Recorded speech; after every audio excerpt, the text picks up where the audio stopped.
especially in horse racing, owning and being on that side of the equation is reserved for such a select few people.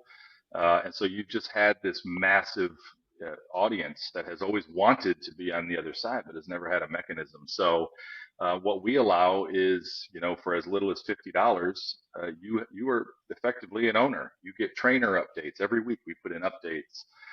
If you write us and say, "Hey, I'm in town. I'd like to go into the stables and meet my horse," we have somebody there that you can go and meet the horse, talk to the trainer for a minute.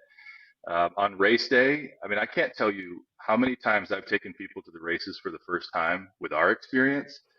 And first, they don't even know you get to go into the paddock where they walk and parade the horses around beforehand, which is really kind of other than the winter circle, of course, kind of the coolest place to be.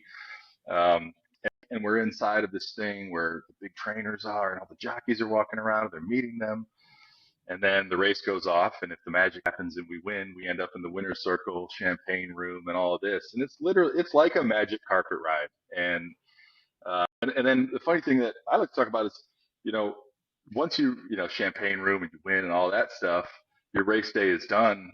With us, you're actually asking what's next. If you were just a bettor or something like that, once the race is over, you don't really care. Either you won or you lost, you move on. But with us, we're this like long journey where it's like, okay, now we've Mhm. won. Now what? Where do we go from here? What's the plan? What's the strategy? And so that's where I like to talk about it. Kind of mixes in a little bit of fantasy sports to a degree where, with fantasy football team, you feel like you're the manager, but with us, like you are actually involved with the management of this horse. You don't necessarily have input, but you're getting direct feedback from actual management. It would be like a fantasy football team being able to talk to the head coach of a football team and meeting Amazing. the head coach of a football team. So it's just this really deep, like rich experience